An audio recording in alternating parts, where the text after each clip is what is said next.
Welcome to the People First podcast. Now, I am super excited for part 2 with Sean. Now, you would have, if you've been keeping up with our series, you would have heard the story of Sean, right? We went back to the days when Sean was brought to this beautiful planet, and then from there, all the adventures and all the things that he's gone through. And you would have noticed in that episode that we were talking about a challenge that Sean was on. That challenge, a 252-kilometer self-sufficient race. Is it a race? It's a race, right? It's a race, yep. A race, not just like, let's just do it. It's a race across the Sahara Desert. Welcome back, Sean. Man, appreciate you having me back. It's nice to be sat back in this room. What's been happening since, there's a lot that's been happening, but just generally what's been happening in your world since we last spoke? Because you shut down the gym, you've opened up your own counseling business, yep. And you've been pushing that, getting that up and running. So how's all that been?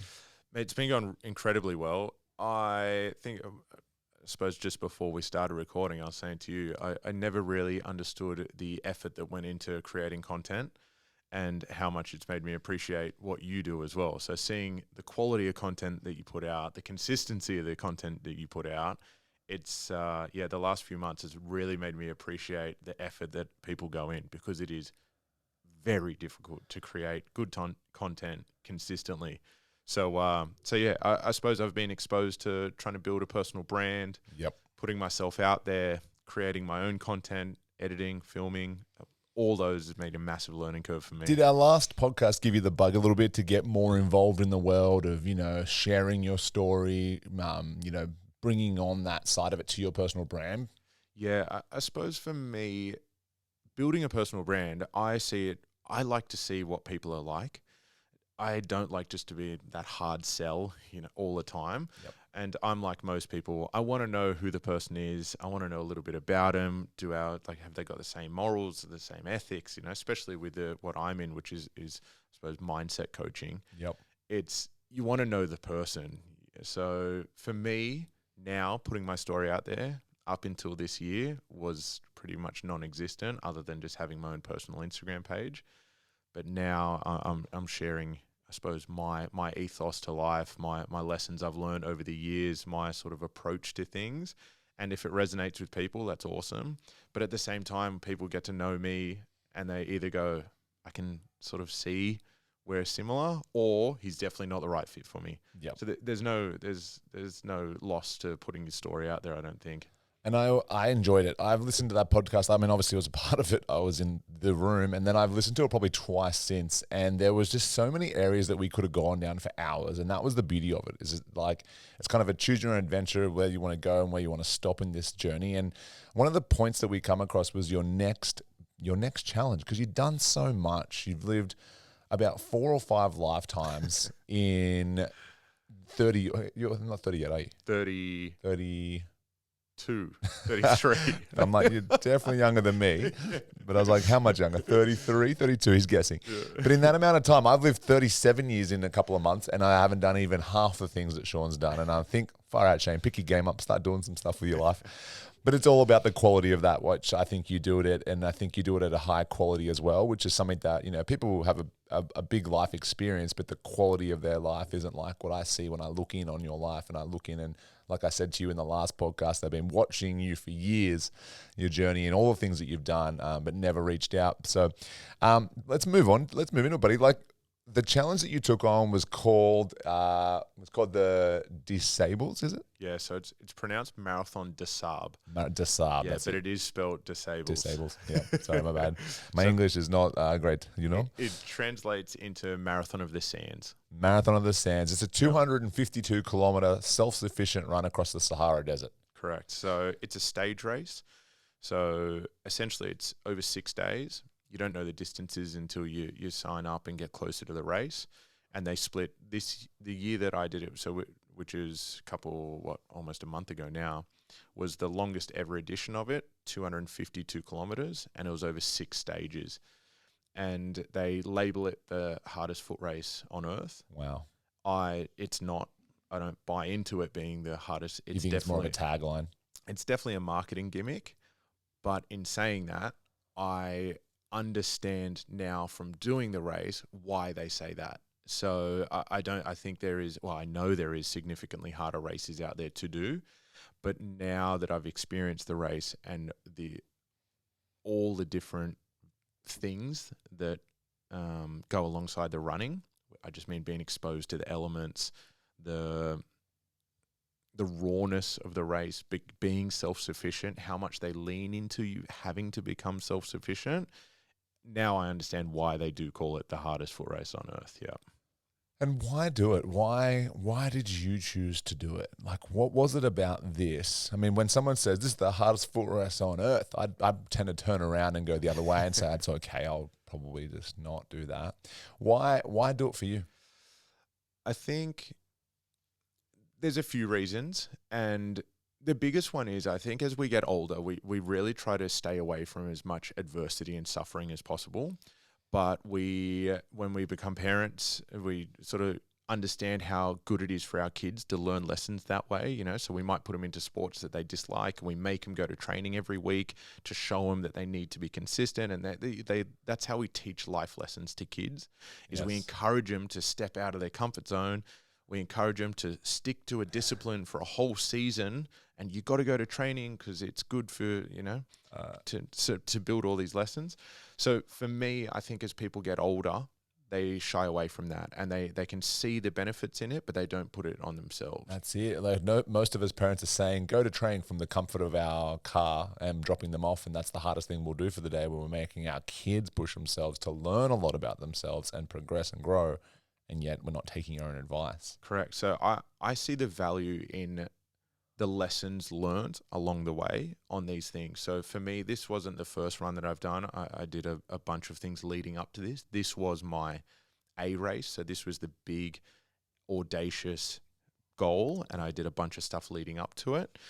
And the lessons that I learn along the way and the personal growth I get from doing it is the why. And that's what really fuels it.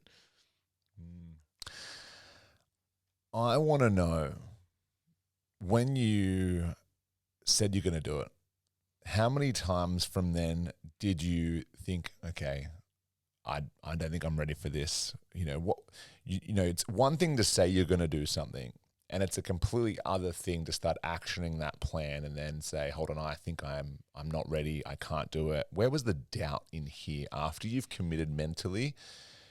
And a lot of people, maybe this is hard for me to tell you because I know that you're not like this, but was there a moment where you went, I'm not going to do it, I'm going to pull out of it, I'm crumbling, I can't do this?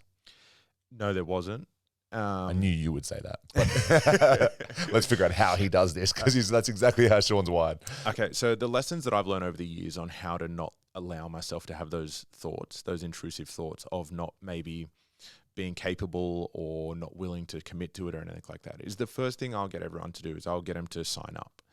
So typically when you have a date aligned with a goal and there might be a consequence of not committing to it completely. So the consequence for me was I spend a lot of money to do this race.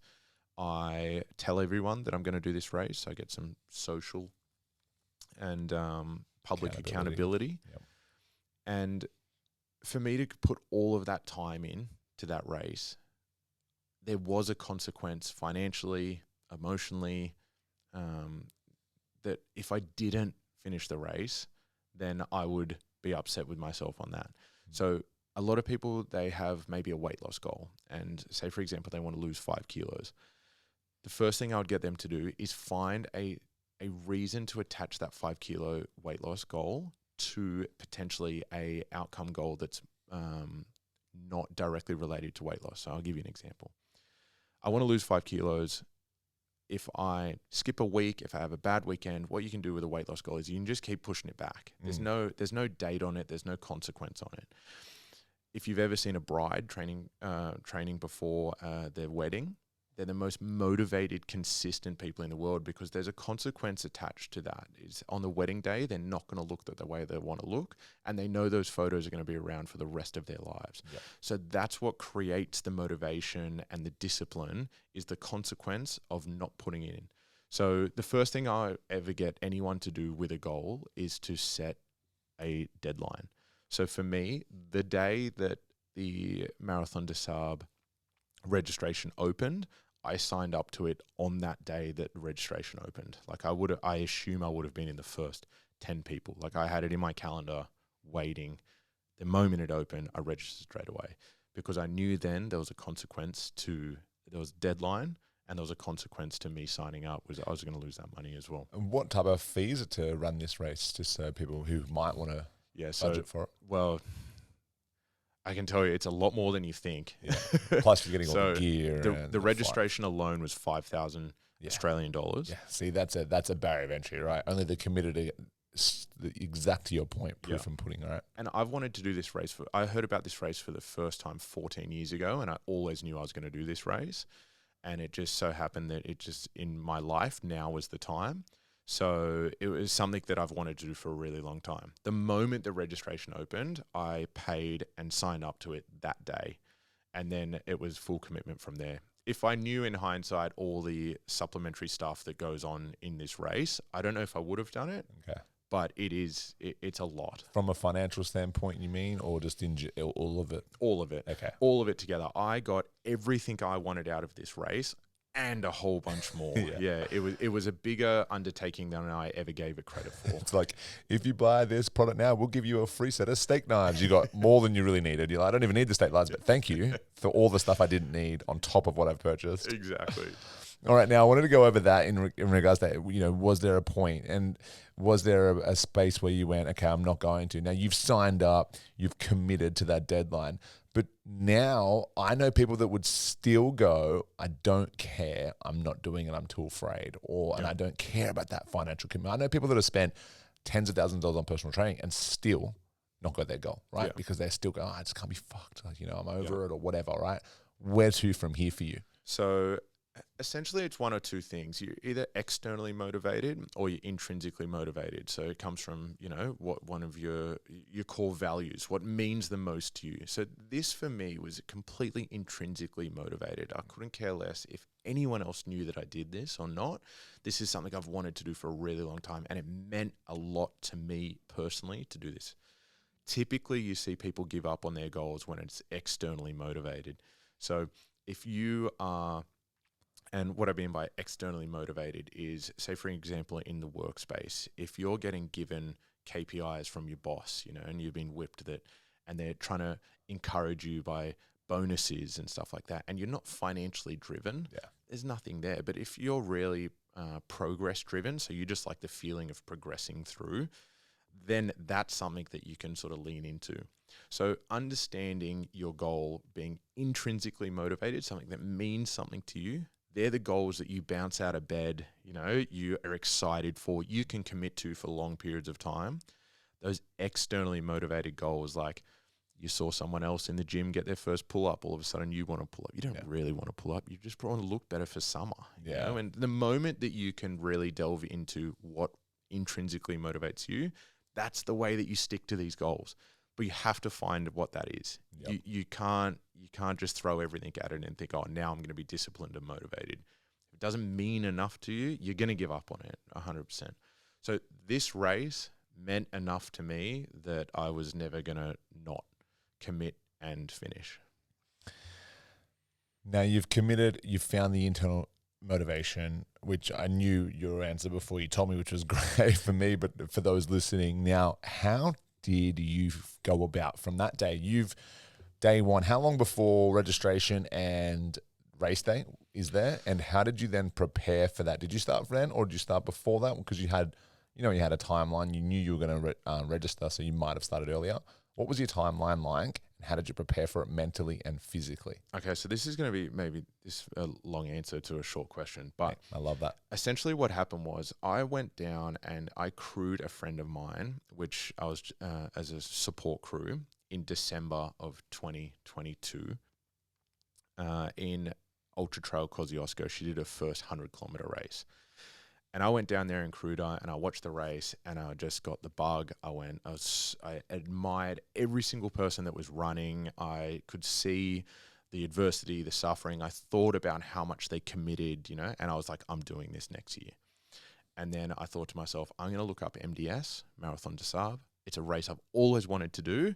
Maybe if it fits in with the year, now could be my time.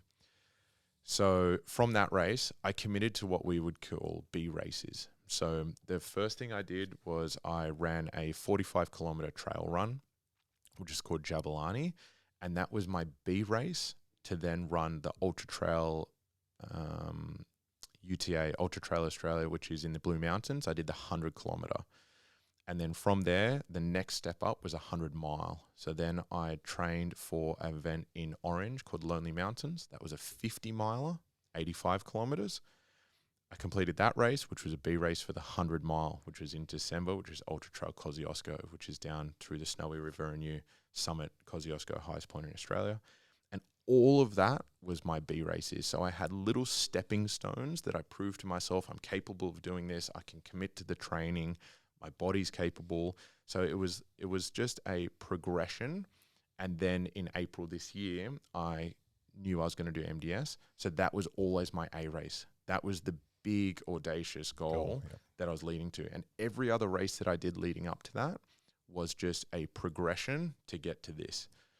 So this race, so the furthest you'd run before you did 100-mile, which is what 164 kilometers. Yep. So it's 100 kilometers, or just about the best part of 100 kilometers less, and not in the Sahara Desert. Yep. So how different is a 164 kilometer race not in the Sahara Desert to where your A race was? And that seems like a pretty big jump or a pretty gap to overcome. Yeah. So the difference being the 100-mile race I did in one go. So that took me 33 hours. So once I started running, I didn't stop till I finished crossed the finish line. Yeah, wow. In the Sahara, what you do is it's a stage race. So each day is split up into kilometers. Okay. So it was like a bell curve. So the first day was 35K, 45K, 85K, 45K, 35K, 20K. So that was over the 6 days. The difference being the 100-mile race that I did is I had crew. So I had my wife at checkpoints. They can carry stuff for you. They can give you food. They can look after you. In the Sahara, the idea is that it's completely self-sufficient. So you carry all of your food from day one. You don't have any support crew, so you're by yourself. You have to look after your own blisters, stuff like that. We get rationed water. They're almost two completely different races. One's a stage race. I'm not running for anywhere near as long in one go. Yeah. But you got to be self-sufficient for 7 days in the Sahara Desert. Obviously, the conditions, the heat, the sand. What was the hottest day that you ran? The hottest day, so I don't know because there's nothing out there that you can check, but there was a Norwegian soldier that had a thermometer on his pack, and it was in direct sunlight, and on the hottest day, he reckons that his thermometer got to 60 degrees. Oh, my God. Yeah, and then what was the weirdest thing that I've ever felt was the radiant heat off the sand.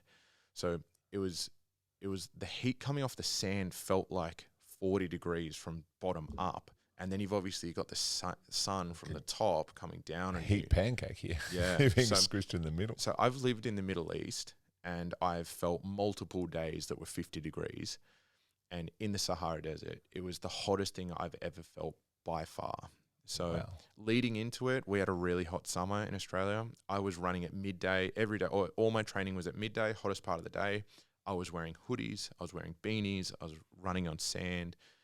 And I thought I was pretty acclimatized to the heat. And it wasn't enough. Like, I don't know what more I could have done to get used to that heat, but it was unbearable. Unless you put a treadmill in a sauna. Yep. If I had my time again. And the difference being in the Sahara is the humidity is zero. Yeah. It's completely bone dry. So you never, not once did I sweat liquid. Yeah. You essentially sweat crystallized salt. So when you look down at your arm, it's just full of salt. Like you brush it like this and it's just white salt. But I never was wet. Yeah. Whereas in Australia, the humidity, or like if you're in Singapore, for example, the humidity being so high, you step outside, you're dripping. And I'm a heavy sweater. So for me out there, I was bone dry the entire time, but losing a massive amount of sodium and salts. Yep. But you don't feel it. Everything stays dry. So it was really unique. So the humidity it really messed with your head. And there's no way you'd be able to do that here. Like, I mean, there's not a chance you'd be able to get that type of heat and humidity to match. And for us, we're lucky. We get exposed to heat at least. There's people that go, like the Norwegian guy, he did most of his training in minus.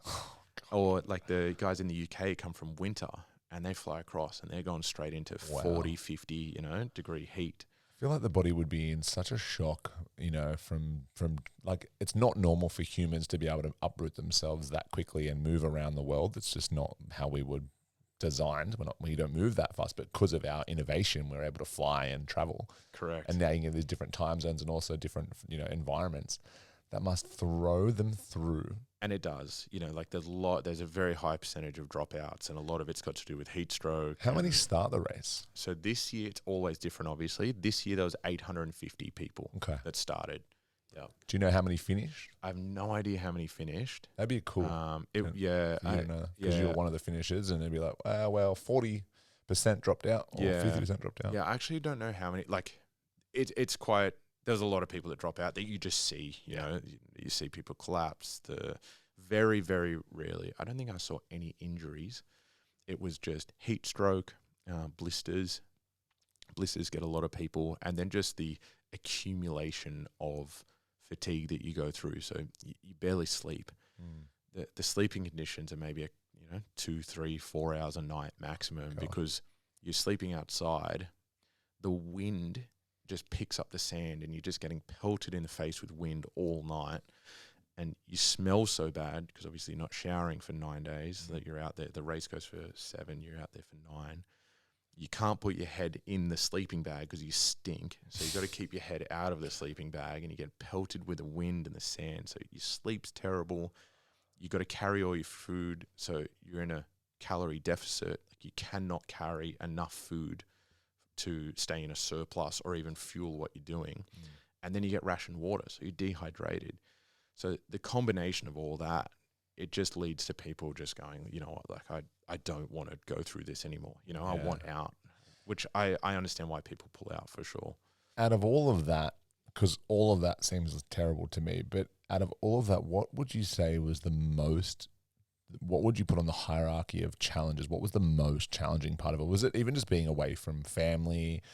I see you had a little bit of communication via videos and stuff. I don't know if that was uploaded post-race or during. But yeah, what would you say was the most, out of all of it, the most challenging for you on a hierarchy type list? Actually, to put it on a hierarchy, I would say just the living conditions. The living conditions. So one of the big things is hygiene. So you're going to the toilet. There's no running water, obviously. There's no electricity. There's nothing like that. So you're pooing either on the ground or you're pooing in a plastic bag because it's to leave no trace. So you can't just leave rubbish everywhere. So you poo in a plastic bag and you tie it up and you're going to discard it in like certain areas, and then they get rid of it. And there's a lot of cross-contamination. So when you're doing that, and when you're day 4, 5, 6, you've been running all day, you're fatigued, a lot of people get lazy with their hygiene. So then you go from doing that to like making your own food, or you're eating food while you're running. And so a lot of people get really sick. And then the conditions of the heat. So even when you're not doing anything, it's so hot and the wind is coming through and blowing wind, your frustration levels of just being uncomfortable and dirty just continue to grow and grow and grow. So it wasn't any one thing that I thought, this is really difficult. And that's probably what I didn't take into the race to begin with. The running I wasn't worried about whatsoever. And the food by itself I wasn't worried. But when you couple it, all of those together, that's why now I understand they say it's the hardest foot race on earth, because it is just an accumulation of uncomfortable things. It's like one paper cut ain't so bad, but when you've paper cut me 45 times in a day, I start to get really frustrated. And there's you wake up and there's one paper cut. An hour later, another paper cut. And it's just this compounding effect and slowly death by paper cut by the end of it, right? And you don't want to deal with it by the end of it. It's just the frustration levels just grow so quickly. It's really hard to keep your morale up. When you're at home, you've got every reason to not want to do the run. So, for example, when you're at home, if you've had a really bad day of food and you haven't eaten enough, that's a pretty good reason to not train. When you haven't drunk enough water and you're dehydrated, that's a pretty good reason to not train. When it's really hot in the middle of summer, that's a pretty good reason not to train, and then you've got all of those every day. You're dehydrated, you're malnutritioned, you didn't sleep very well, it's way too hot, and you got to get up and you got to do it. How did you get out of there if you wanted to? Like, I mean, I feel like there'd also be a feeling of being trapped or overwhelmed every day going, well, I feel like there's not like that many people. They don't have one evacuation person per person. There's just like maybe stations, or how would you have gone? There would have been that feeling like, I can't get out of here anyway. Yeah, it's either through it or not at all. I can't just sit down and die and lay in the middle of the desert. So you have a GPS on your shoulder, an EPIRB, and if you hit that, they come and get you in a helicopter. Oh, wow. So there's two helicopters that fly the entire race. Yep. And if you hit that, they come in and they airlift you out. Or what you can do is you can get to a checkpoint, for example, and they drive these like buggies out, and they set up checkpoints that you go through. And if you get to a checkpoint and you're done, you sit there until that checkpoint's done for the day, which, say, for example, on the long day, that checkpoint might be out there for 15, 16, 17 hours. And then you sit there, and then you get in the buggy and they drive you back to camp. And then from camp, I think they actually don't know exactly how they got out sometimes. But yeah, they were your two options. You either get to a checkpoint, wait at that checkpoint, and then even when you get back to camp, you had to be self-sufficient that night as well, and then they would get you out the next day. So it still wasn't over. Like when you quit, you still had to go through some like adversity and suffering, or obviously heart attack. Like something really drastic was typically the EPIRBs or the GPS are for other runners to touch for you. So for example, if you go down, a runner can run past and press your button, and then they come in and they lift you out. I don't know anyone that pressed their own button. Oh, wow. Yeah. Yeah, whoa. Yeah. Well, obviously you can. Yeah. Typically, someone's that disorientated, dehydrated, and just lost. And it's like this person needs out. So you hit their button and they come and get airlifted out. Quick way, you're in the front running to win, and you just tap his button and you leg it past him. Sorry, mate. See you later. Helicopter's getting you. I'm out. I wish I thought of that out there. I could have bumped up my spots. Compared to where you finished in the winter, how big was the distance that they put on you? Huge. Yeah. So 850 people started. I ended up finishing 140th out of the 850. Wow, that's awesome. The top guys, they're all Moroccan. So they do not feel the heat in any way, shape or form. It is unbelievable. They don't wear hats. They don't wear sunnies. They drink 1/5 of the water that a Westerner would drink. Like it was incredible. And these guys are the guy that won it this year. That was the 10th year that he's won this race. Wow. Yeah. And some of the best runners in the world, trail runners, ultra runners, have gone and done this race, and they cannot beat the Moroccans. They are dominating. Yeah, and it's purely because they're in that setting, and you just cannot adapt to that setting quick enough. The heat, the sand, it's just unless you become Moroccan. Yeah. So there's a bunch of the top guys that are competitive, and then you have the next wave, which I would say probably are the top, maybe from 50th to 150 would be like a group, and then 150 to 500, and then after that it's like the people that are just trying to finish. Yeah, like they're wow, you did really well then in that bracket to finish in the top 140. Yeah, so they on one of the days they take the top 150 people, and we started an hour and a half behind everyone else. So and the reason they do that was the bivouacs, so the camps that they set up. There was on one of the shorter days, if they let the elites go, then they haven't got time to pack the bivouac up and get the next one ready. So they hold you back for an hour and a half, and they let everyone else go, and then we all started behind them. And I was I think at that time I was about 120th. So essentially I was the slowest of that group, of the top 150, and I was terrified. Because I thought, if these guys take off, I'm at the back here. I don't know where to go.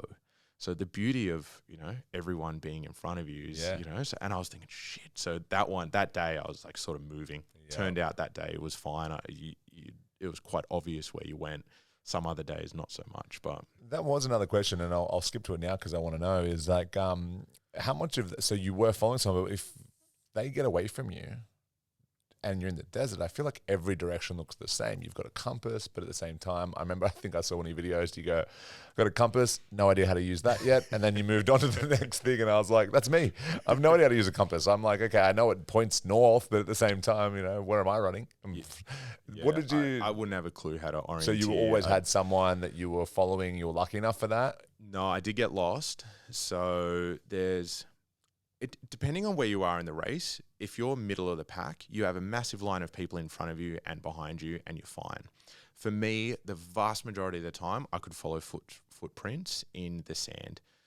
And what happens is you just have a point that you have to get to. So there's no direct route. There's just a point that you know that you have to get to. So it might be... So in theory, you could have done more than 252 kilometers. Definitely, yeah. You've done like 270 kilometers by the way you walked around. You could, yeah. So say for example, there's a Jebel, which is just like a massive mountaintop, and you can see that you got to get to the top of that. So how you get up there is up to you.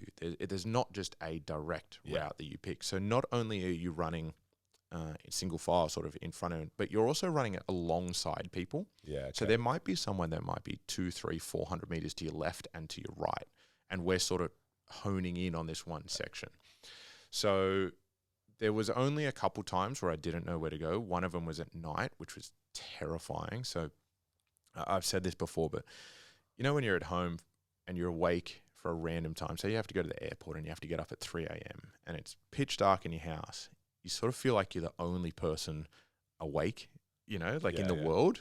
Your street's really quiet and dark, and you get that eerie feeling that you feel like you're the only person awake in the world. It was like that times 100. Like I felt like I was the only person on the planet out there, because I'm in the middle of the Sahara Desert. I have my head torch on, which lit up 1 square meter in front of you. God. And then it's pitch black. There's no electricity, obviously, for as far as you can see. And this one point I was running, and they painted rocks with this biodegradable pink paint, and your head torch was meant to light up the rock. And then so you scan like that, and you see the rock, and you run to that. I left this checkpoint, and we were the first people to leave this checkpoint on one of the days that had to turn our head torches on. So everyone else, like the 140 people in front of me, when they left, it wasn't mandatory for them to turn their head torch on yet.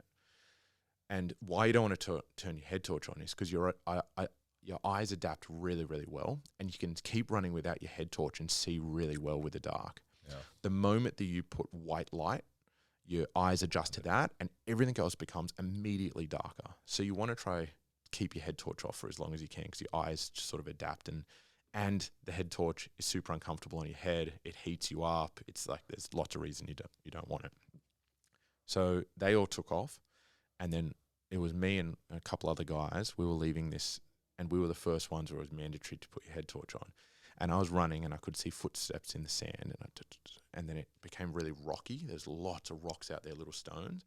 And I looked down, and I just completely lost the footsteps. There just wasn't any footsteps anymore. And I just stopped on the spot, and I was like, I'm lost. I don't know where to go. And you turn around, it's just black everywhere. So I just backtracked until I saw some footsteps, waited for a couple people to like catch up behind me, and then the four of us were just like, which way do we go? So one of the guys gets out the map, gets out the compass. He was like trying to orienteer you where to go. And then it was pretty funny. This young dude, like when I say young dude, it's sort of like early 30s, just runs up and just goes, I feel like it's this way. That was his, I feel like it's this way. And I was like, well, I'm not following that. And this other older dude, really like loud, brash guy, he was really confident. He's like, it's definitely this way. I've got the map. And he was like quite aggressive. You got to imagine everyone's at their worst. Yeah. Everyone's fatigued. So he takes off. I'm not following him either. And I'm like, I don't like that guy. I've seen too many movies in there. That guy will die first. Yeah. So I sort of just split the difference. So the young kid went left, the old guy went right, and I just sort of stayed in the middle. I could see both their head torches. Yeah. And then all of a sudden, the young kid just yells out, "Found it!" which means he found a pink rock that lit up. So then I just turned and just followed his head torch and then we found the footsteps again. Oh my God. That initial feeling of not being able to see anyone in front of me, losing the footprint, like it was only for a short period of time, but one of the most terrifying things I've ever felt in my entire life. It was horrible. Oh man, I think I've gotten lost in my house in the pitch black, let alone the Sahara Desert. So, and I know that pretty well. Now, one of the other things I was thinking, and you were talking about there, like the lack of electricity. Obviously, you're in the middle of the Sahara Desert, and there'd be nothing for as far as the eye could see. When you're in the race and you're moving along, what's the most surreal moment and memorable moment where you lay down at night and you go back to that place for that moment of just, I guess, bliss maybe during it? Because I'm probably, and correct me if I'm wrong, but at moments you would have gone through some lows but some big highs during that race, and some big surreal moments going, okay, I'm actually living the thing that I thought I was always going to do. And I'm actually here, because before you might have had this almost out of body experience to get to that moment. And then you just lined up with your spirit and your body and gone, whoa, in the middle of that race. Is there a moment that you would think back to now? There's multiple. So, and I love what you just said then, which is entirely right. I do remember thinking multiple times when I was out there, like I'm exactly where I wanted to be. And that was sort of what I go back to thinking when I'm in a really deep, dark place, is I chose this. This is why I'm here. I wanted to see what I'm capable of. I wanted to see what type of person I am when I am faced with like suffering and adversity, and when I'm at my worst, like who am I like? And I remember thinking that multiple times when I was out there. Some of the moments that I think back to is I didn't think there was any elevation in the Sahara. I didn't think we were going to climb. Yeah, true. And we ran along this ridge line for like 8 or 10 kilometers. And it was this massively high ridge line, just exposed rock in the middle of the Sahara Desert. And you could see in every direction for as far as, I don't know how far as your eyesight can see. It was just rolling sand hills. And we're at the highest point that looked for as far as you could. Wow. And you could never run this race anywhere else in the world. Like, it was so dangerous, this ridgeline that we're on. If you fell, it's like minimum broken bones, if not dead. Yeah, wow. And in some parts, not all of it. Like, it wasn't like that for a long time. But there were some parts where it's like, you do not want to fall here. And that was something that I didn't expect. I expected the sand. I expected the rolling hills, the big flats, where that glimmer of heat, you can see that. Yep. Like, I got all of that. But these moments when I was up high, I never knew that was a part of the race. So that's the part that I think back to and go, that was a really special moment. Like, that's, and as well, just the setting that day, it was quite cool for the Sahara. It was 37.9. It was quite cool. Morale was really high because everyone was really excited. It was a bit of adrenaline on there as well. So it was just like the perfect storm of excitement out there. What about the nights? Because the fact that these cities that we live in have so much light, we lose the stars, we can't see around us. How did looking up at night make you feel? And was it super clear? What was that like? Yeah, because that would be something that almost makes me want to do it, because I've never experienced it. I mean, you go out to the bush and stuff. It's great, but it's not like where you feel insignificant and great. I think that word that you used there is the feeling that I had, really insignificant. And I adapted to it quite well. So I suppose I need to say this, like, I've never been camping. So this is the first time I've ever slept outside in a sleeping bag. That makes it even more amazing. Yeah. So I wasn't that guy that, loves the adventures in the bush. And so I had never felt this before. And being out there, and it being so remote, it's the furthest I've ever felt from home in my life. And then when the sun goes down, it changes a little bit, and you just feel incredibly insignificant. But I adapted to it really well. Some people really struggled with that. For whatever reason, I felt very, very natural there. So going to sleep with the moon, waking up with the sun, being in the elements, all of that, the no screens, the no electricity. I didn't take any headphones or anything, so no music. I adapted to that really, really well. When I came home after like the 9 days, my adaptation back to being in city life was really hard for me. That one of the hardest things ever for me, personally, Yeah. was I couldn't deal with the stimulus. I couldn't open my laptop. I couldn't speak to a lot of my friends were calling me and which with all good intentions. I just couldn't speak to anyone. Because I was, and we'll get to your Facebook group as well, but I was in your Facebook group, and then I think maybe Tash had put in there that you were going to do basically like a meet and greet for your return. I'm like, I wonder how he's going to go with that, because that's a lot of people that are going to be at him when he's been in the middle of the Sahara Desert for that long with no stimulus.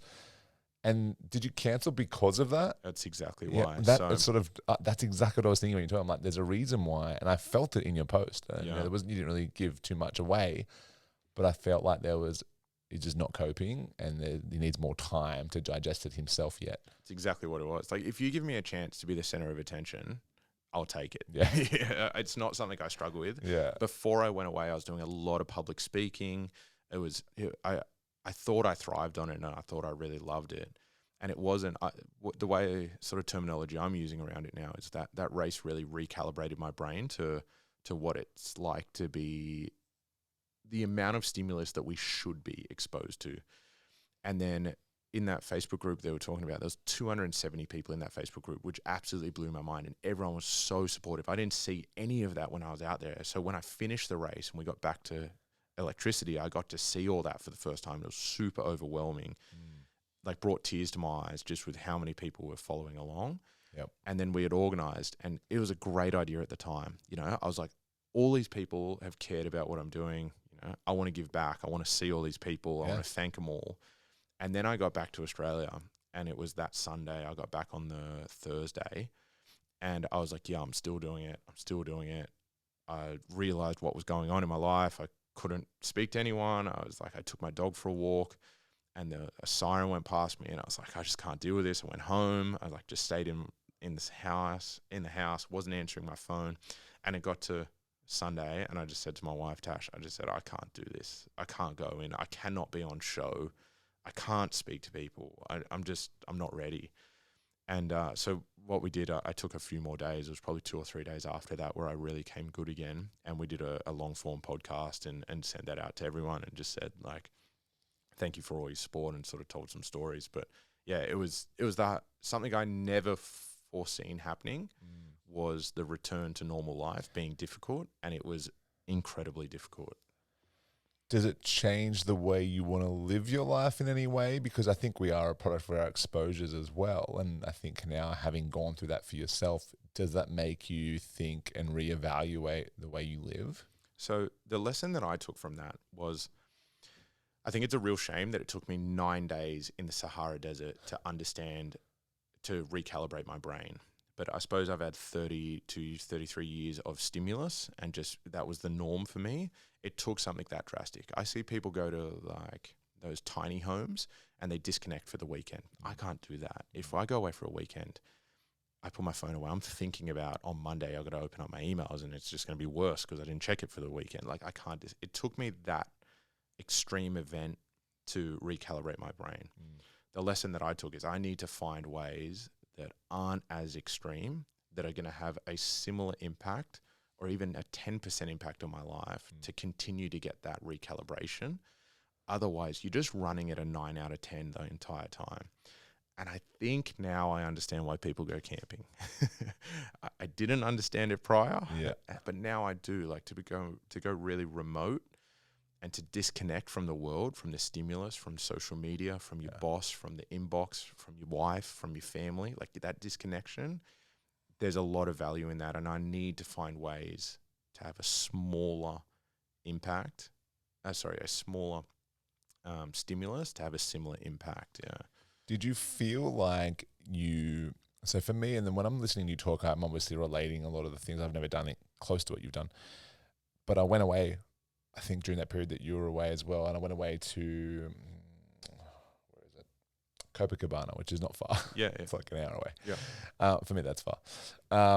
And I remember walking up the hill towards the lookout over the beach. And I got to the beach, and I actually turned to my wife and I said, oh, wow, did you feel that? And she goes, what do you mean? I said, I feel that's the first breath I've taken in fucking months. I actually took a breath. Yeah. My heart felt like it just beats differently in this moment where I'm so far away. It's an hour away. It's not even far. It's not remote, but it's far enough away from what I do every day that I felt like, okay, my heart resynced, my brain resynced, and my lungs resynced as a human. And I became more human than I'd ever be. I've been this technology type robot of this service robot, like give sort of thing, and hadn't had that chance to get my heart, my mind, and my soul aligned. And I took that one breath and it hit me like a ton of bricks.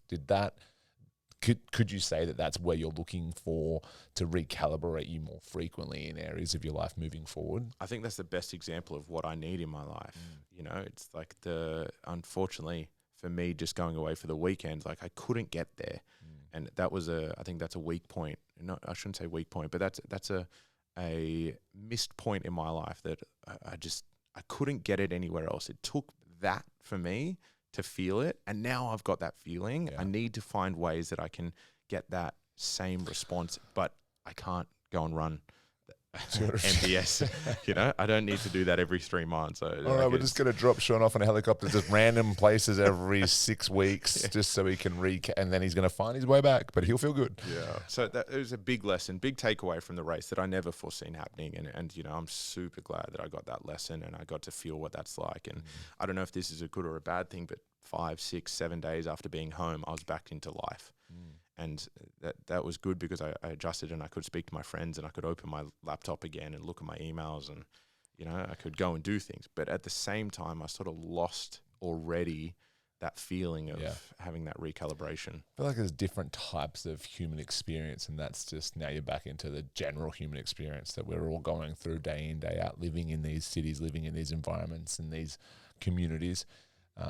And if you can find a way to balance that out like a seesaw for yourself when you feel weighted in one area a little bit too much and get that sort of center again, I think that's the best. And when you figure it out, let me know, because I struggle with it. Like I said, I took that first breath. I feel like since COVID, that was a big period, you know, gyms shut down, the whole world. I feel like I hadn't taken a breath. And we'd been on holidays before that, but not like that, where it was like one moment. And just, it hit me like I could breathe. Yeah, very powerful. And, you know, hopefully we do find ways in our lives that we can figure it out. I definitely haven't figured it out yet. No. But if you do want it, MDS did it for me. So I'm going to start a savings account now for that, and then see if I can start to practice some camping. I'm the same as you. I mean, I've camped, but I'm not like, I've always gone the bougie camping. Like, is there a heater in that tent? I'll go. Is there an electric? I think I went to this in Lane Cove. There was a place, and it's called glamping, and there's a coffee machine, a full shower with RGB lights, and like I'm like, this is not camping at all. This is just a hotel room in a bush. But it was good, and I liked it. But now I wanted to talk to you because I did watch your videos before, and I was looking at all your cool gear, like your sunnies, your gaiters, which is like a shoe that stops sand from getting in. Is that what they call it? Is that they get the right name? Yeah. And one of the questions I had in my mind and I written down here was like, what did you like sort of, where was it? What was the management of all that gear like? Because I have one bag at the moment that carries my laptop, and I'm paranoid about losing it, forgetting it. I can't manage the pockets properly. I've got 55 pockets in this bag. I don't know what I should put in each pocket. Seems like probably a dumb question, but at the same time, what was managing all that self-sufficient gear like for someone who's never done camping, but had to? Because if you didn't, you're going to forget something, misplace it, lose it. Then it becomes actually a position of problem in your life, in your experience of this challenge, this race. Yeah, definitely not a dumb question, because it's something that I probably didn't understand going in as much as what I do now post-event. But it being so remote, so to give you an idea, I flew Sydney to Dubai to Morocco, and so that there's about 22 hours of flying. Oh. And then you land in Morocco, you get on a bus, and it's 8 hours to a town called Ouarzazate. And then from Ouarzazate, it's a 6-hour bus ride to the start line. So you've got potentially 5 days of travel to get to the middle of the Sahara. And then from there, you're 250 Ks of running. So it's super remote. And the moment that I left home was essentially the last chance I had to get any gear right. So when you do a race in a little bit of a more city setting, you're going to drive past somewhere that you can get extra food or water or a spare shirt or whatever it might be. But you had to essentially have everything that you needed on you from when you left home. So that was quite daunting as well. So what I did and what a lot of other people do is your check-in luggage is everything that you don't need to complete the race. And then what you walk on the plane with, so your carry-on luggage, is everything that you need to do the race. So when I walked on that plane to leave Sydney, I was in my running shirt, my running shorts, my running shoes. The bag that I was wearing was the pack that I carried for the entire race, and it was full of all my freeze-dried food. It was full of my mandatory kit, which is like space blanket, and I didn't take the knife and the lighter. They're the only two things you can't take on there. But everything that you need, all your salt tablets, all your powdered food, powdered drink. It would have taken you hours to get through customs. So and this is something that you just don't think about either before you sign up for the race. So when I stepped on that plane, I had everything on me that I needed to complete the race. That way, no chance of them losing my luggage and me not being able to do the race. The flight from Dubai to Morocco was overbooked. And it felt like every person that walked on that plane had 12 pieces of carry-on luggage. All the storage at the top was completely full, and they were taking bags off people and they were checking them in. So they were saying, look, there's no more space. Give us your bag. We'll check it in for you. You can pick it up. So they came up, so pass us your bag, because I didn't have anywhere to put my bag. Pass us your bag. We'll check it in. And I said, I'm not giving you my bag. There is no way I'm giving you this bag. I've put a lot of time and effort in. I'm going to the race. Everything in this bag is what I need. There's no way I'm giving you my bag. And they're like, so we're going to check it in. It's going to be on the plane. You just pick it. And I was like, I'm not giving it to you. Just, I'm sorry, but like probably not the right thing to do. But I just wasn't willing to risk that. 100% is the right thing to do. If you lose that bag, it's the race is over. You can't do it because you can't get the food. You can't get such specialized gear in Morocco, essentially. So even if you could, you'd be paying it from other competitors for thousands of dollars and making their money back. Probably. So I kept my bag, and then that's good. Yeah, I kept my bag and just said, "Look, I'm holding on to it." And then the actual bag itself and just monitoring all your gear and stuff like that is a lesson that I learned over there. I was lucky enough that in my bivouac, which is where you sleep like at camp, there's 6 people in each one. 3 of the 6, I was one, so 3 of the other 5 were military. So one of them was in the British Army. He was a bomb EOD. I don't actually know what it stands for. Explosive something. The other 2 were in the Australian Air Force. All of them had done multiple deployments around the world, Afghanistan, been in there close to 20 years. It was like 15, 17, and one of the guys in the British Army, he'd been in there for 30 years. Oh, wow. So been in very difficult places in the world and knew exactly how to cope in this setting.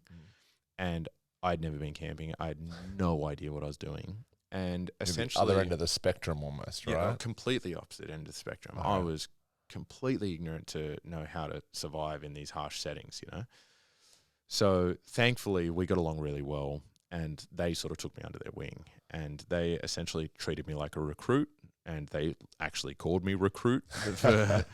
And these guys were just giving me these tips that were invaluable for me. It completely changed the experience that I had. And I'll give you one example. Is like the first morning I woke up, and you have your food in your bag. I woke up, I was laying in my sleeping bag, and I reach over and I grab my food out, and the guy sitting next to me, he said, "Don't do that."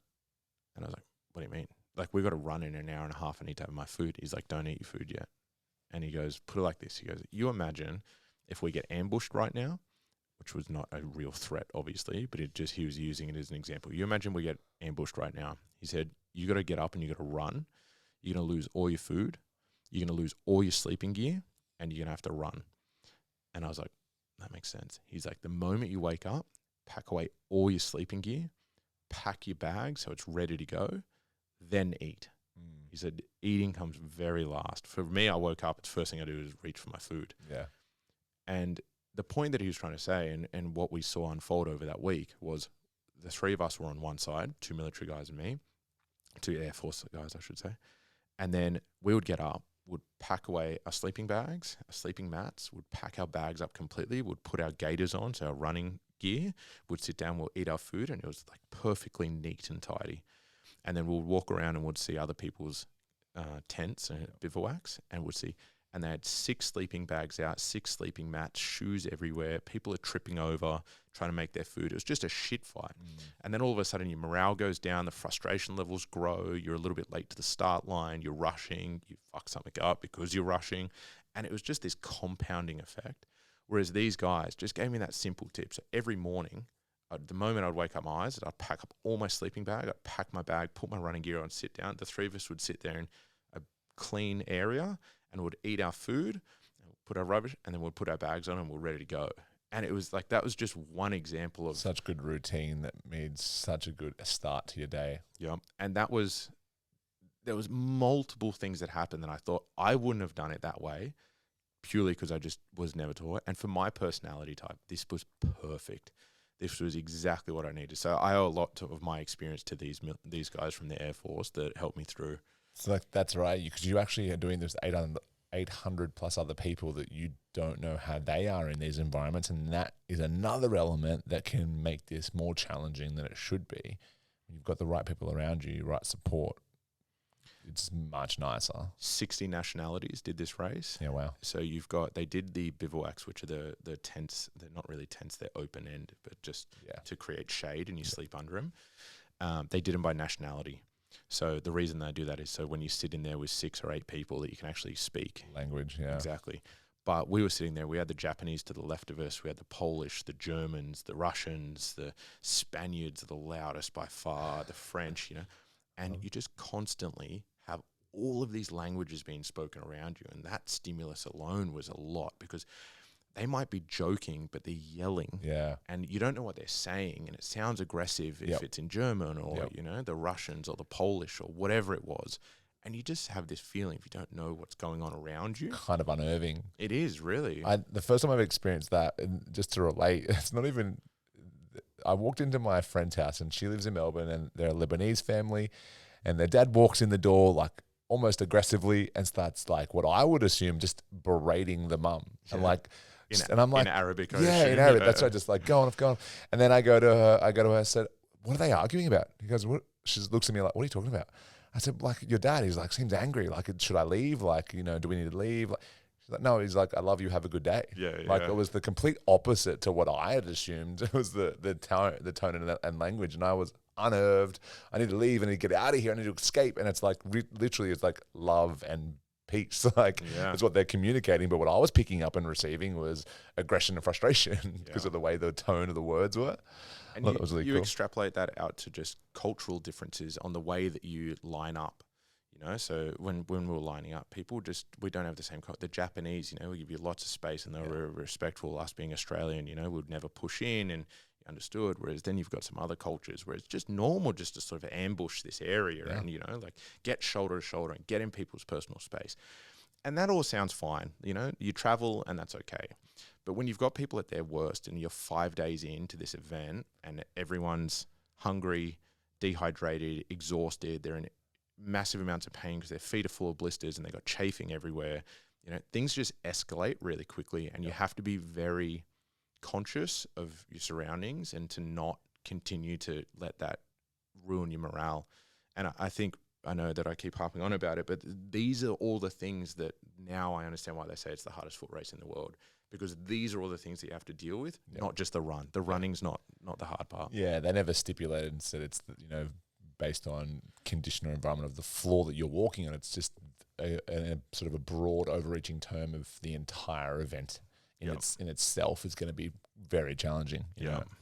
Now, with all that, you were talking about it almost before I asked, but your daily routine starts like that.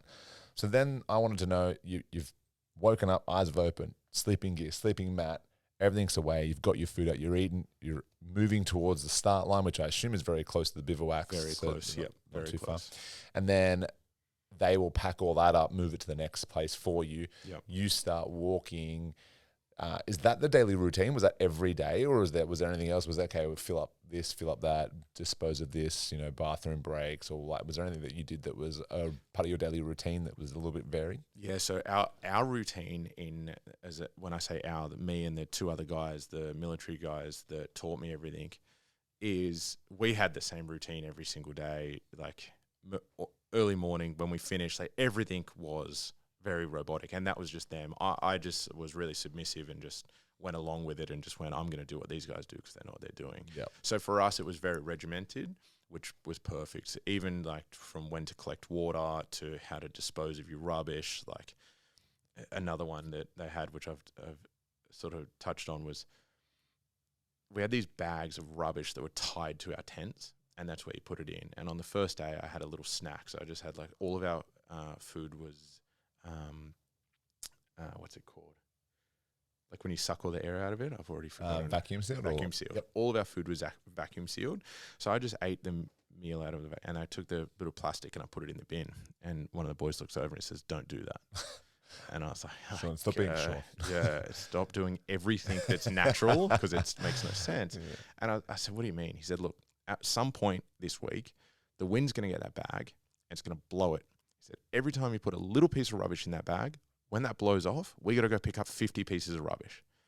He said, "What I want you to do is get a spare Ziploc bag or whatever your first thing is that you eat, take all your rubbish and put it in that one thing and keep it on you. At the end of the day, put that one piece of rubbish in the bin. When that blows off later on in the week, we have 3 things to pick up, not 50. Yeah. Makes perfect sense. Later on in that week, those are geniuses. You see the rubbish bag blow away, 50 bits of rubbish. You see other people's tents running around trying to pick it all up. We're sitting there, we got 3 things. Yeah. So, and that I suppose why I told you that was everything that we did that week. What they were inadvertently teaching me is just to minimize any fail points, any processes. So if anything was different each day, our routine was the same. So it felt very repetitive for me. Yep. But for other people, they would have felt like every single day was a little bit different. I hope that answered your question. But sure. It was very regimented. Our days were I knew exactly what was going to happen at every stage with the 3 of us. With your food, you said you had a snack, dehydrated, vacuum sealed, and you said a lot of the food was dehydrated, wasn't it? So it would all the meals, survive the elements, really, right? Well, weight, because you have to carry everything from day one. So you've got 7 days of food that you have to carry on your back. Yeah, true. So you want everything to be as light as possible. Was there something that you went, that's just revolting, but I'm doing it for sustenance only? And was there stuff that you actually like today, you could go a bag of it now? You're like, I wouldn't mind a bit of that for lunch today. There was nothing that was nice. Everything was, oh, damn. Everything wasn't nice, but it was very nice out there. Yeah. Because your expectations and what what you really want is just anything. So I didn't take anywhere near enough food. I took 17,000 calories, and I ended up eating 15,000 calories. Oh, wow. Yeah. So which is, here at home, I'd be eating 4,000 to 5,000 calories a day to sort of supplement my training. Yep. There I had 15,000 calories for the entire trip. So nowhere near enough food. You're like tens of thousands of calories. Like you're down. Oh, it's massively. I lost about 6 kilos over the race. Yeah, wow. So, but you had to. That was the trade-off, though, because you didn't want if your pack weighed. If I took enough food, I wouldn't have been able to carry the pack. So yeah, to answer your question, all the food was you bought freeze-dried or dehydrated meals. You take it out of its original packaging and you vacuum seal it all. So because then you could save a bit of weight on the packaging as well.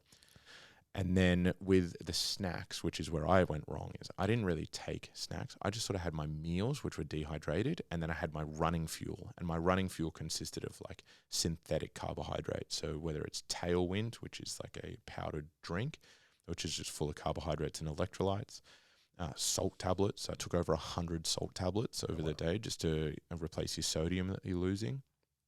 100 tablets over the whole race, not each day. Yeah, that would have been very bad. 24 hours. Yeah, and then sort of what the more experienced guys and girls did, they would have like almost, it looked like a sheet of A4 paper, and it was just macadamias vacuum sealed. So it was completely flat, It weighed nothing, but it was incredibly calorie dense. Macadamias are brutal. And what they do is they would sit there and they would grab one and they'd put it in their mouth and they would chew it, and that might sound really silly, but that texture of having something crunchy in your mouth was amazing, because everything I had was slop. Yeah. It was either synthetic carbohydrates like gels and liquid, or it was dehydrated meal where you pour water into it, rehydrates it, and it's just slop. Yep. So there was definitely things that I learned there, was that like a couple macadamias each day, heaps of calories, and really good for morale. Just like putting it in your mouth, listening to them crunch on a macadamia was. Can I have one? Yeah. Nah, but I've only got a certain amount for the rest. So every now and again, they would, you would share a bit of food, and hey, do you want one? I'm like, oh yeah, I want one. I definitely want. I'd chew that thing. Prison rules, but you got to pay for it somehow. You're like, oh, you be carrying my poop out for me. That's what you'll be doing. I'm not carrying this out. You're carrying that out. Yeah. You become my slave for macadamia. Man, I would have done anything for a macadamia anyway. The funny thing is about macadamias, before I very young, a green personal trainer, I didn't realize how energy dense they were. And I think I was eating like 150 grams of macadamias a day. I'm like, God, I'm putting on a bit of weight from all these macadamias I was eating like 2,000 calories of macadamias a day alone. So they are very energy dense, and dates. I was smashing those. Yeah. The other thing I want to do is we have been chatting for a while now, like an hour, and I've gone through like what you've learned and your biggest takeaways. But when you finished and when you crossed that finish line, when you can see it, I feel like when you can see it, when you've passed the finish line, and then the next, say, 5 to 10 minutes of being done, I feel if that was me, there'd be 3 different emotions, 3 different learning things that I've picked up from. It's insight. I've almost done it, but I haven't. I've done it. It's done. Mm-hmm. Could you run me through those 3 stages for you leading into the end of this mammoth task? Mm-hmm. So I do remember the first time I saw the finish line. And we were going through, it was beautiful. It was probably one of the most pretty spots that we came through. It was the closest we ever got to a town. And when I say a town, it's 7 people. Yeah, and it's dirt road still. It's, but there was these, I don't even know what they're called, but they're like brick huts essentially. And we were running through, and there was like these rolling sand hills, which were torture, very difficult to run across. And then there was these palms, which is the first time I had seen these palms. And it was because we were getting close to a town. And through the palms, I could see the finish line. And I remember wanting to feel a lot of emotion. The whole week is quite emotional, And then when you get to the finish line, I wanted to have this like overwhelming sense of joy or like whatever it is. But I saw the finish line, and it was almost relief. It was like, okay, it's almost over, it's that was probably the first sensation that I felt, was relief. And then when I crossed the finish line, it's not the first big event that I've done in my life, or like I've worked towards things in the past. And I know that if you put too much emphasis on that moment where you cross the finish line, you get they call it gold medal depression. Your entire life focuses on arriving at that place. And if all of your entire focus is arriving there, then typically what happens is you're followed by a big crash. It's like, I did it. What next in my life? I'm not working towards anything. And it can actually lead to, like I was saying before, very bad frame of mind. So I didn't necessarily put a lot of focus on the finish line, because I knew that was not the right thing to do. But what I did feel when I crossed the finish line, and for the next 5 or 10 minutes after, well, even longer than that, I shouldn't say 10 minutes, a lot longer, it was like I was proud, like I was proud of the time that I committed to it, my effort that I put in, the things that I'd learned along the way. I was proud of myself, and that was the 2 overwhelming emotions that I felt, was relief and being proud of myself. It wasn't, I didn't run across the finish line with my hands over the top of my head screaming like I did it. Like there was no doubt in my mind that I was going to finish. So it wasn't a surprise to finish to me. Like I knew I was going to finish. I was relieved that it was over, because it was so hard, significantly harder than I thought it was going to be. And then when I did finish, I was immediately proud of the effort that I had put in, not over that 7 days, but over, the 16 months of commitment that went into it and everything that I put aside for it. So yeah, they were the two emotions that I felt. I hope that answered your question. That was sure.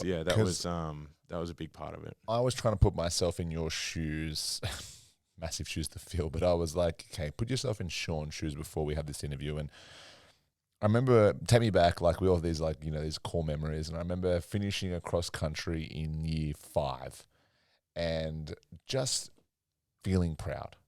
And when you said that, I was like, that's what I felt like. I looked up to the sky. I was like, I don't know, 8 or something, whatever I would have been. And I remember that first feeling of being like proud. It's like, I did it. Like every single part of me like felt like it had a purpose and it lined up and it had accomplished a goal. And although I was a bit different to you, I think when you started, you said there was no doubt of finishing it when I was that young in that moment. I was not sure I was even going to be able to make the distance. But that proud feeling was there for me and that full purpose. Yep. The other thing I was thinking of was like, I wonder if Sean, because everyone I think lives life now when they've accomplished stuff as like, yeah, it was amazing. It's the best thing you'll ever do. And it's all pros. Like you've been very honest and I've seen some of it not be like that right for you in your mind, which is great. So refreshing. I hate people like, yeah, it's like, even though they just hide it. And for some reason they don't acknowledge maybe some of the regret they might have had from the whole experience. Would you say that there is any regret in any, but there's no need to regret, Shane, because if I was to change it, I wouldn't have what I had today. I'm like, no, you can still regret things. Like regret is not necessarily always bad. Yeah. Is there any regret for you over that period of time? Was there regret in not being as maybe focused in your relationships because you're running for 4 hours at a time, in the middle of the day in the middle of the northern beaches trying to get, through this training? Was there regret anywhere from start, middle, and finish that you go, hold on, although it was amazing, still got a bit of regret here? Well, yeah. So there's consequence. There's consequence to do it. And I think you touched on one of them before. It's like your relationship. Yeah. So the easy thing to do is go for the immediate gratification of things that feel really good. And what I mean by that is going out for dinners on the weekend, indulging in alcohol and getting drunk, immediate gratifications, things that feel really good. The things that feel really good at the time is like sitting on the lounge, watching a movie and eating food, having a really lazy Sunday. That's immediate gratification. It feels great in the moment. But what you do when you do something like MDS or even your first 10K run or your first 5K run is you delay all of that gratification. So you don't get to have that immediate gratification of a really nice meal out and a bottle of wine. But what you do is you delay that and you go through something really hard the next day, which is your training runs, might be your tempos or your long runs, and you're just pushing that gratification away. And what happens is it comes back tenfold when you do accomplish the big thing that you set out for. So you have all this delayed gratification of things that you said no to. And unfortunately, some of the things that you say no to, you might really enjoy in that time, which are the dinners. Like, I've been to multiple parties that I've left early. I've said no to lots of dinners, lots of drinks with friends. I barely drink anymore and very selective with when I go out because it's going to affect my training. I think I seen somewhere on your Facebook that you allowed a certain amount of days to drink. Like you'd actually plan them out for the year. Yeah. So 10 days of the year, I drank alcohol and I actually ended up only doing 8 of those 10. Yeah. So they're the things that are the consequence. The other consequence is the time away from your partner or your kids, And I've changed my frame of mind on this a lot, and thankfully to one of my training partners, Penny, she taught me that it's not selfish to take time away from your family or your partner if what you're doing is making you a better person. So it's actually selfless. So for me to be the best partner to my wife, I need to do these things in my life because they give me a massive amount of fulfillment. They continue me progressing.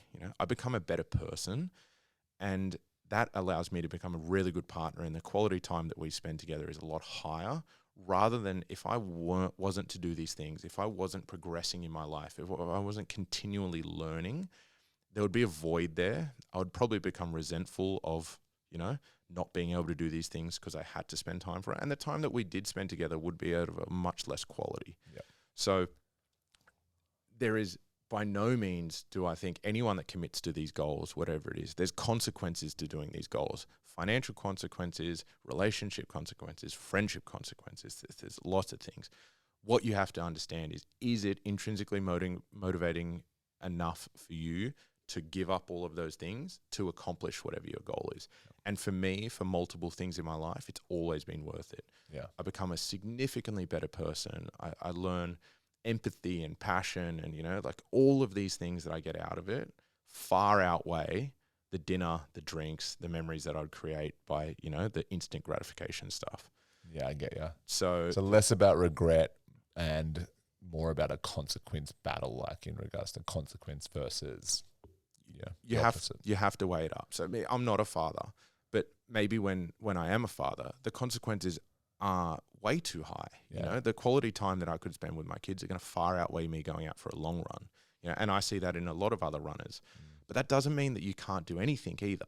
That doesn't mean it's definitely, I have zero regrets, and that might sound cliche, but there is consequences that I gave up. Yeah. But it was just big enough for me. It was okay to give up those. I think you answered that perfectly for me, because I do. It is cliche because you hear it about it all the time, and maybe I just haven't done anything big enough where I feel like, because a lot of the things that I've done in my life, there's always been something that I've maybe regretted, along the journey, and I think everyone will look at me weird if I say, I got to 9% body fat or whatever it was, 8%, but I do regret a lot of them. I might regret the fatigue and not being able to be present with people, but you've put it in a better way for me to understand. It's more of a consequence relationship than it is a regret relationship.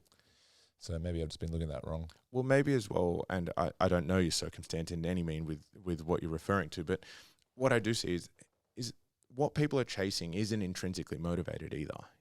So that is the first thing that you have to understand. You have to do it. You have to want to do it for yourself. So it's not that a lot of people want to have run a marathon. Yeah. That they wanted to say they've run a marathon, or they wanted to have completed an Ironman, or whatever it may be. I'm using fitness terms, but you could put this in, they wanted to be an ex-CEO.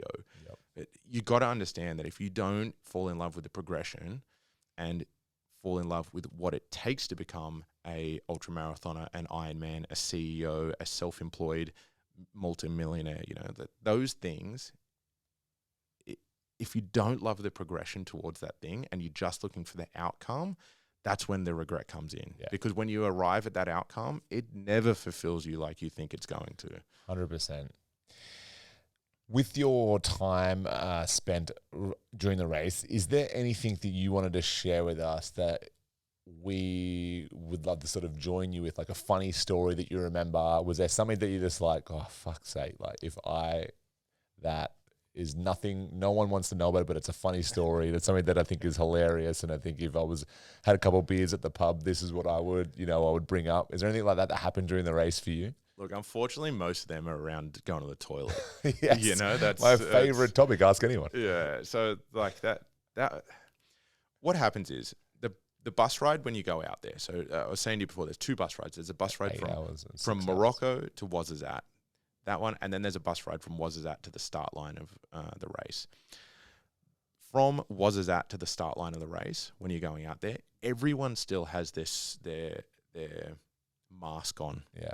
Everyone is very prim and proper. Everyone still identifies whatever they do in life, as the CEO or the successful runner or whatever it is. Yeah.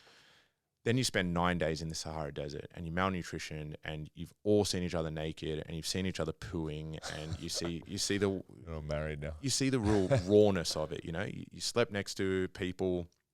Things happen. People are in their worst state whatsoever.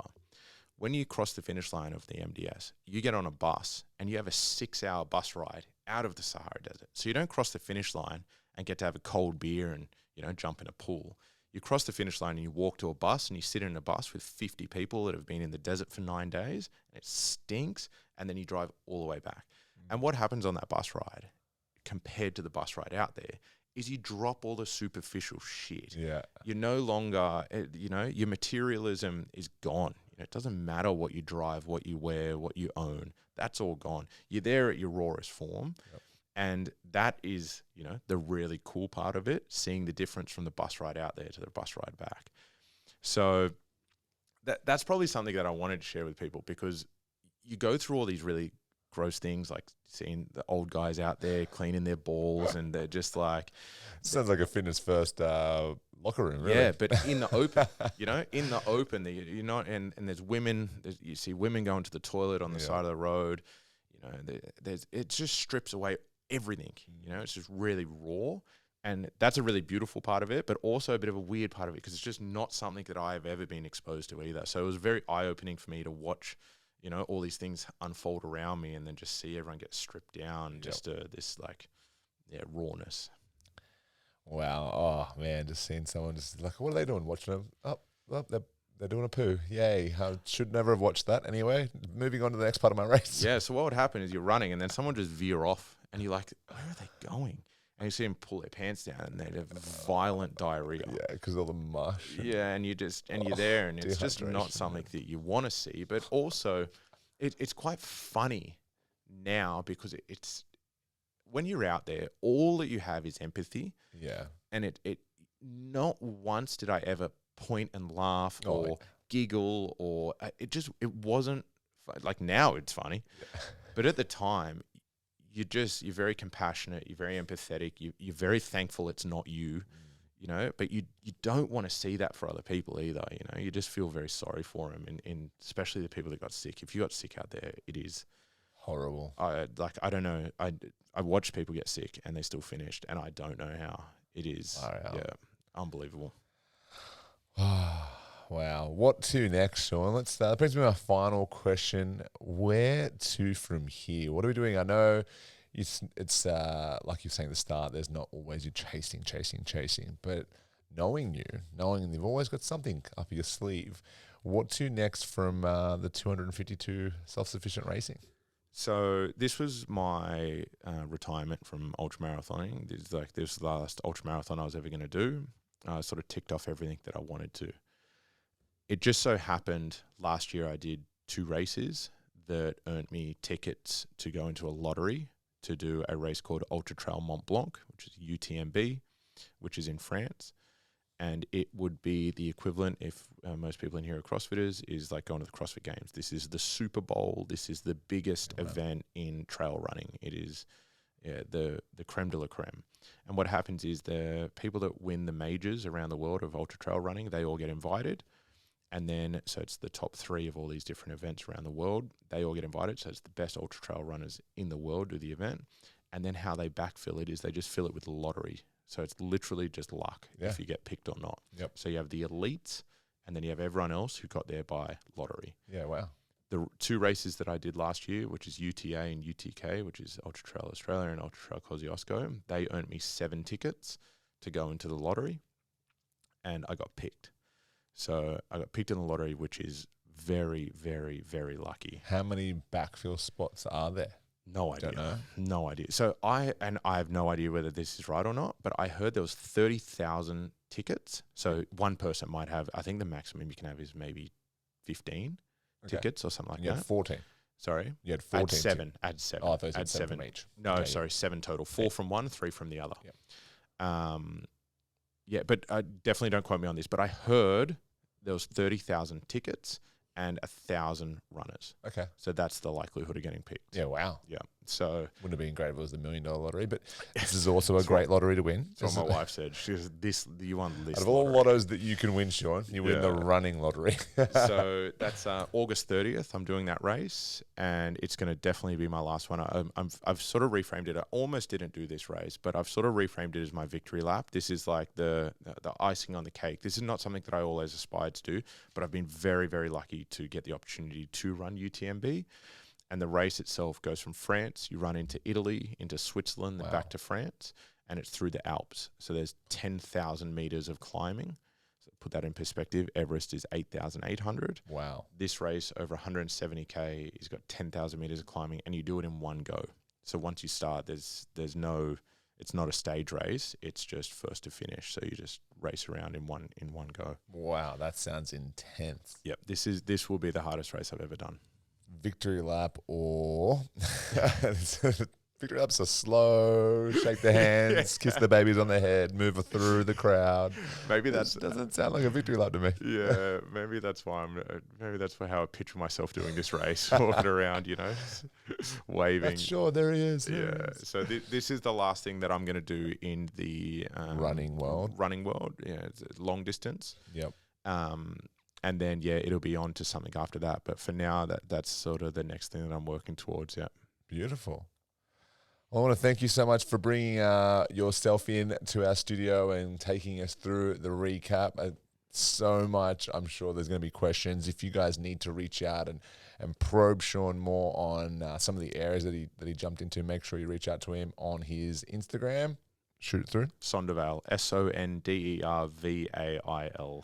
And you'll be able to reach him there, and he will answer all the pooping questions if that's where we've intrigued you. Or if you've got, actually, I've got a friend of mine, she messaged me. She goes, "Oh, is it cool if I come say hi?" She's just across the road.